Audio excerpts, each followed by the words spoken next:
This is Richard Oberhammer in Raleigh, North Carolina, recording on June 21st, 2022. I'm responding to something John Vervaeke said in an interview that he did with Michael Levin on the Meaning Code YouTube channel. That YouTube was published on June 16th, 5 days ago. John Vervaeke said that he's looking for ontologies that have both bottom-up emergence and top-down causation. And as it turns out, I work with a model which has such an ontology. And so I'm recording now to describe that ontology, and also to describe how the model works within that ontology.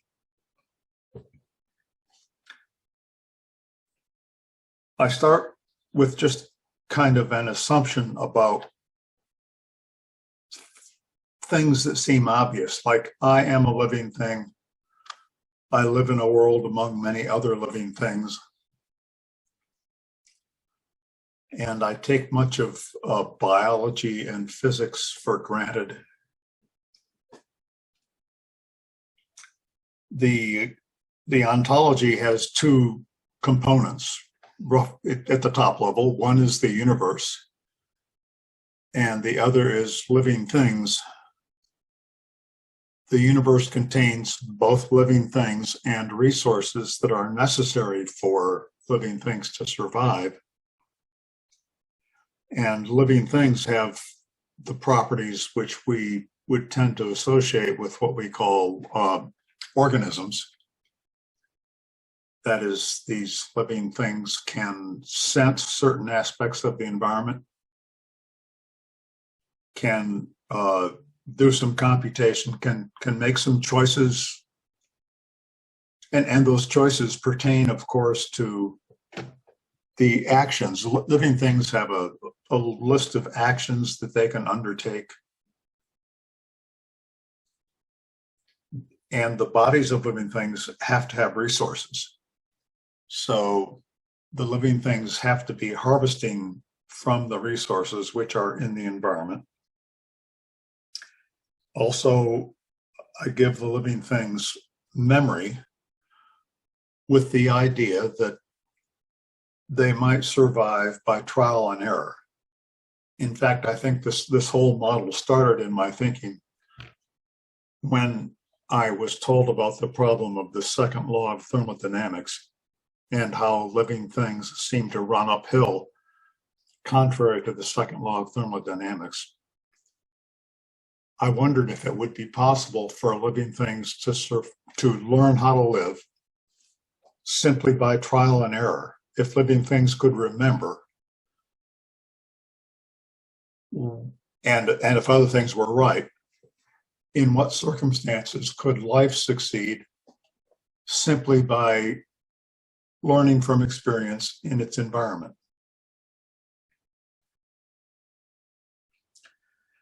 Now, the resources which are available in the environment for living things to consume exist in particular places. Like for us on our Earth, we can't eat everything. We can only eat some things, and we have to go to where those things are, and we have to put those things in our mouth. So there are particular, an emphasis in this model is that the resources are in particular places which living things might learn, and the resources might be harvested if living things behave as needed to harvest and consume the resources. And because of that particularity of the resources which living things need to learn how to harvest, I named this model the resource patterns model of life. emphasizing the fact that resources have to be discovered. They aren't free and available everywhere to everything. They are that resources present the challenge that living things have to learn how to behave in order to harvest.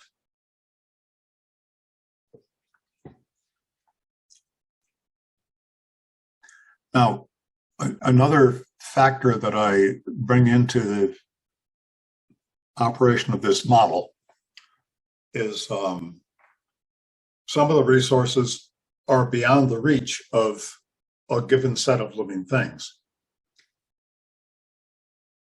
So there are circumstances in which the living things which are surviving with resources from one pattern which is available to those living things at a low level,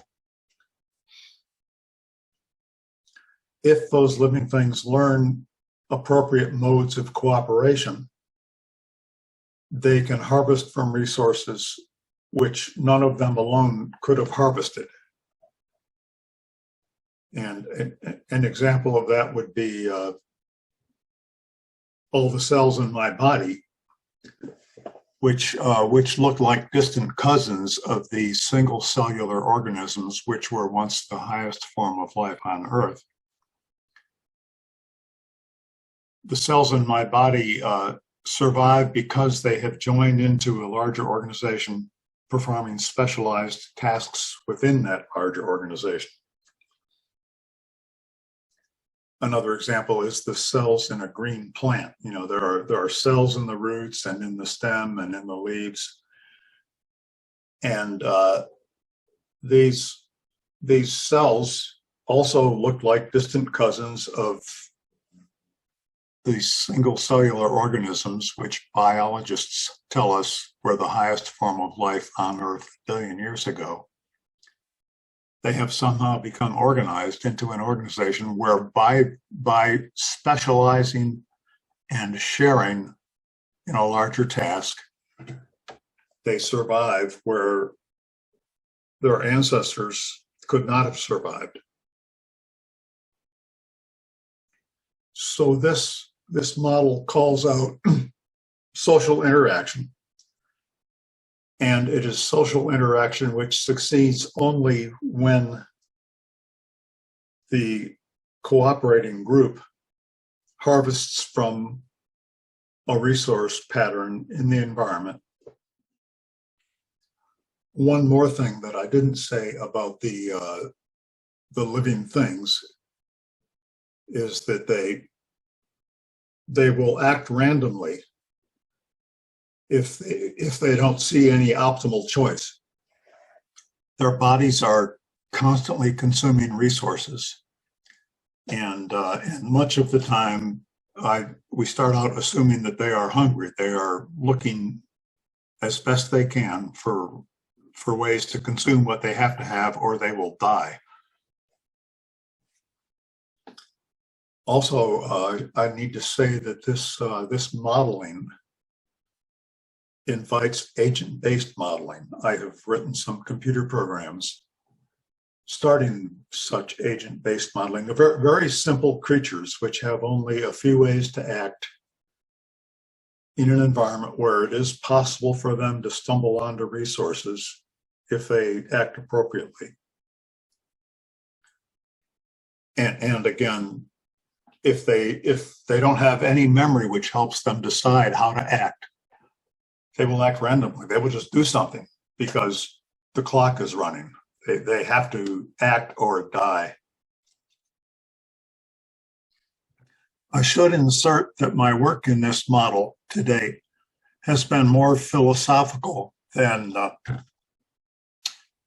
computerized. The ontology certainly invites computerized agent-based modeling, and I have started that, but I've found it difficult and slow-going. And it seems to me that the most important work that I can do now is to get other people to understand the benefits that I see that may derive from this model. So almost everything I've done to date is what I call a thought experiment agent-based model. So because the agents in the model, the living things, might act randomly if they don't have memory to help them, we have bottom-up emergence in this model, where the agents in their interactions have the possibility of learning individually how to find what's out there in the environment.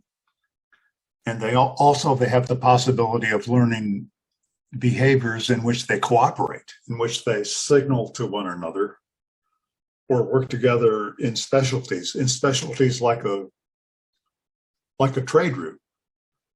Living things might establish a trade route. In fact, a green plant might be thought of as a trade route between the sunlight in the leaves and the water in the roots.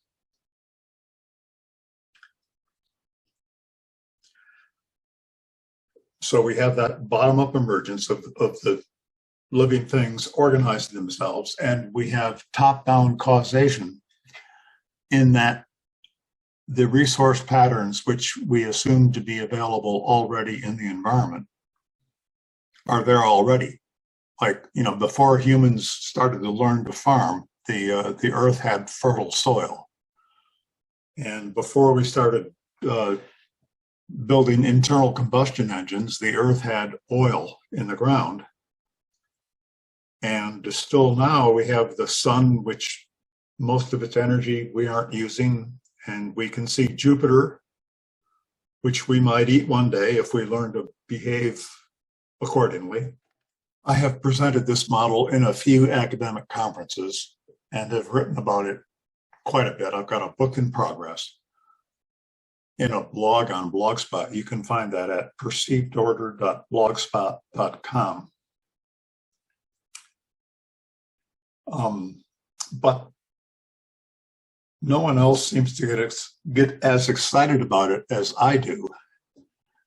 And that's a bit of a mystery to me, because it seems to me that this model points directly into our social interactions and our group dynamics.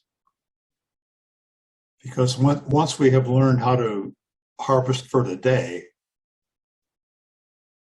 with simple behaviors, then we face the opportunity to grow fantastically more wealthy in cooperating groups which specialize to harvest from resources which we individually cannot harvest. So to me, this model leads right into group dynamics and biases and language and how we think, because our minds are the result of a previous organizing effort. And I would say that the group dynamics that we experience now as humans are like the preliminary organization of the nervous system of a larger organism, which may form later on through large human groups. So I hope that interests you, and I hope you'll check out what I have said and get in touch if you don't grasp what I'm talking about. Don't feel bad about that. I seem to be alone. Thank you.